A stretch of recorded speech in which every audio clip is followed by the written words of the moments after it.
গত ২১শে জানুয়ারি ছিল আমার বাবার জন্মদিন। সেই জন্মদিন উপলক্ষেই বাবাকে খুশি করার জন্য বাড়িতেই বাবার জন্য কিছু স্পেশাল আইটেম রান্না করেছিলাম। তো সেটাই আজকে ব্লগে তুলে ধরলাম। আমার নতুন আরও একটি ব্লগে সবাইকে অনেক অনেক স্বাগত। আশা করছি তোমরা সবাই খুব ভালো আছো, আমিও খুব ভালো আছি। তো চলো ব্লগটা কন্টিনিউ দেখতে থাকো। আমার বাবা চাউমিন ম্যাগি খেতে খুব ভালোবাসে।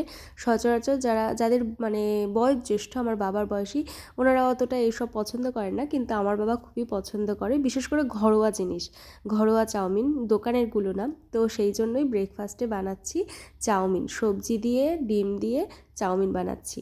বাবার জন্মদিনের সব রান্না আমি করলেও এই রান্নার যে জোগাড় দেওয়া সেটা পুরোটাই মা করেছিল। যেমন সবজি কেটে দেওয়া, ধুয়ে দেওয়া, তারপরে হচ্ছে গিয়ে দুপুরে যে মাংস রান্না হবে সেই মাংস ধুয়ে দেওয়া।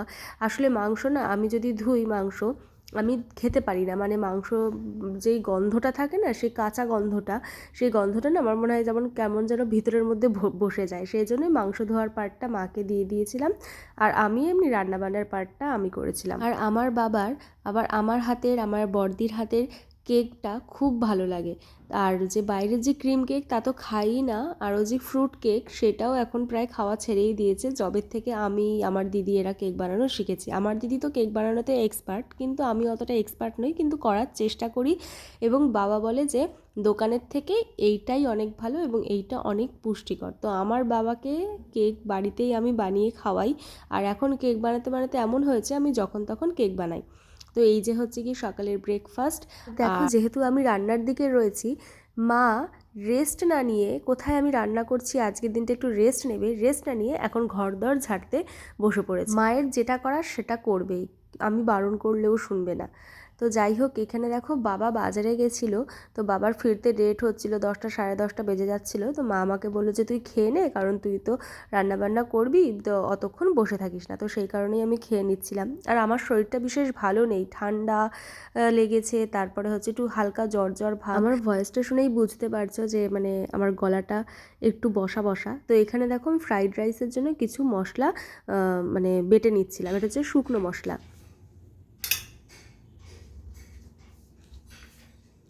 বাবা, এই নাও তোমার হ্যাপি বার্থডে টিফিন সকালবেলায়। এই যে আমাদের বার্থডে বয়, খাও খাও। Thank you, many, many thanks to you all. Feel greatly delighted. Oh, দেখতেই পেলে আমার বাবা চাউমিনটা দেখে কত খুশি। হ্যাঁ, আমার বাবা চাউমিন খেতে খুব ভালোবাসে। আর এখানে দেখো মা একটু সবজি টবজি কিছু কাটছিল ফ্রাইড রাইসের জন্য। আর এখানে ফ্রাইড রাইসের জন্য আমি এই গাজর, বিনস এগুলো ভেজে নিচ্ছিলাম। ও আর তোমাদের দুপুরের মেনুটাই বলা হয়নি। দুপুরের মেনু একদম সিম্পল, চিকেন কষা আর হচ্ছে কি ফ্রাইড রাইস। ফ্রাইড রাইসের সঙ্গে চিলি চিকেনটা আমাদের খুবই ভালো লাগে, কিন্তু আমার বাবা না চিলি চিকেনটা অতটা পছন্দ করেন না, কারণ হচ্ছে কি ওই যে সস টস দেওয়া থাকে তো একটা টক টক ভাব আসে, সেই টক জিনিসটা বাবার অতটা ভালো লাগে না। তো সেই জন্যই নর্মাল ঝাল ঝাল চিকেন কষা করব বাবার জন্য। আর এখানে দেখো এই যে যেই রাইসটা ভেজানো ছিল ফ্রাইড রাইসের জন্য, সেটা হচ্ছে গিয়ে ভাত মানে বসিয়ে দিয়েছি সিদ্ধ হতে। আর বাদ বাকি না যেই প্রসেসগুলো রান্নার, সেগুলো আমি পুরোটা ক্যাপচার করতে পারিনি, কারণ একে তো মানে আমি একা রান্না করছি, তো সেই কারণে ক্যামেরাটাকেও ধরে দিলে সুবিধা হয়। আর এই বারবার ক্যামেরাটা এখান থেকে ওইখানে নিতেও আমার ভয় লাগে, কারণ আমাদের রান্নাঘরটা ছোট, অনেকটা স্পেস কম ফোন টোন রাখার। যদি কিছু একটা বাই চান্স পড়ে টরে যায় ফোন, কিংবা রান্নারই যদি কিছু একটা বিগড়ে যায়, তো সেই কারণে আমি পুরো জিনিসটা ক্যাপচার করতে পারিনি। আর কি বলতো, রান্না জিনিসটা এমন না, একটু মন ধ্যান দিয়ে করলেই ভালো হয়। তো এই আমি ফটোশ্যুট করছি, এই ফটোশ্যুট বলছি, ব্লগ করছি, সঙ্গে আবার রান্না করছি, এইটা করে রান্নাটা যাতে খারাপ না হয় সেই জন্য পরে আমি ব্লগটা বন্ধ করে দিয়েছিলাম। ওই মাঝখানে মাঝখানে একটু একটু তুলছিলাম।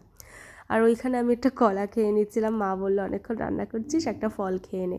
তো এখানে চিকেন কষাটা হচ্ছে, আর ওখানে একটু গরম জল বসিয়েছি। চিকেন কষার মধ্যে গরম জল দিলে টেস্টটা ভালো হয়। তো এরপরে দেখো মাংস জাল হতে বসিয়ে দিয়েছি, আর এরপরে একেবারে স্নান টান করে এসে তোমাদের সঙ্গে দেখা হবে। আর এখানে বাবাকে একটু থালাটা সাজিয়ে দেব, সেই কারণে ভাতটা একটা বাটির মধ্যে সেট করে নিচ্ছি, যাতে ভাতটা গোল হয়ে থাকে, দেখতেও সুন্দর লাগে। সিম্পল মেনু, বেশি কিছু না, কিন্তু তাও একটু সুন্দর গুছিয়ে গাছিয়ে দিলে খেতেও মানে বেশি ভালো লাগে।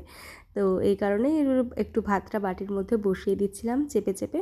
আর এখানে দেখো আমার ঠাকুমা কাকু ছোটরা তো এই বাড়িতেই থাকে, আমাদের বাড়ির পাশেই, তো ওদের জন্য কিছুটা তুলে রেখেছিলাম। এবারে তো টেস্ট সেই করে বলো কারণে কেমন কাকুকে হয়েছে। ডাকছিলাম, কাকু দরজা খোলো আমি আসছি।